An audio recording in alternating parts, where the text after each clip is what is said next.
Democrat presidential candidate and former Vice President Joe Biden finds himself in more hot water this week.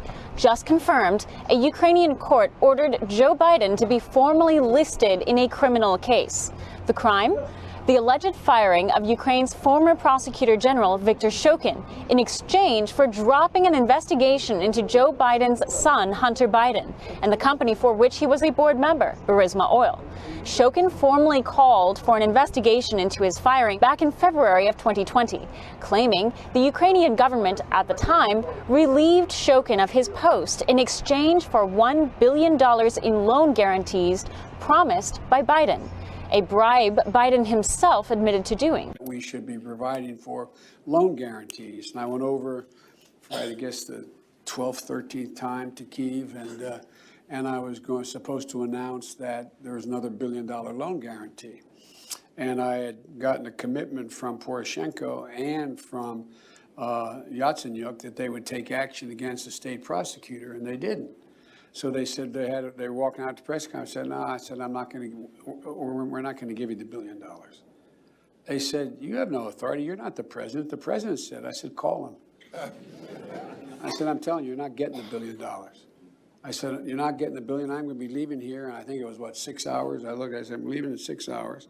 If the prosecutor's not fired, you're not getting the money. Well, son of a bitch. Got fired.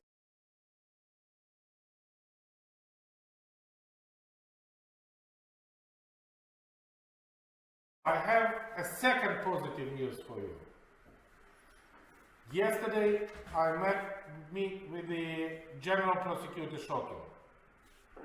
Yes. And despite of the fact that we don't have any corruption charges, we don't have any information about he doing something wrong, I especially asked him, no, it was the day before yesterday, I especially asked him to resign.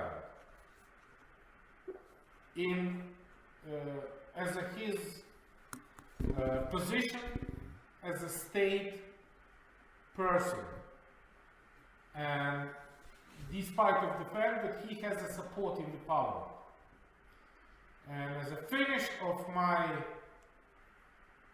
meeting with him, he promised me to give me the statement on resignation. And 1 hour ago, he bring me the written statement of his resignation. Great. And this is my second step for keeping my promises. I agree. You seeing President Poroshenko?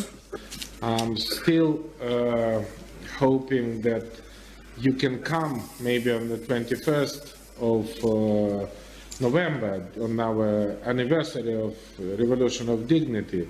And part of my answer to that depends on what was your conversation with our president-elect. I'm not being critical, but the incoming administration has been very, very slow on getting ready for transition. Quite frankly, like most of America, they didn't think they were going to win the election, so they did not have a fulsome transition team. Matter of fact, as of a week ago, they changed their transition team. Transition is a very, very delicate and precise dance that goes on from administration to administration over the last 100 years, and it requires the exchange of classified information and the like, and the people they put forward to be part of the transition have to be cleared to do that, just as we had to be cleared after the Bush administration, et cetera. They have not done that. They're trying to catch up and do it now, since they fired the guy who headed up the transition just last week.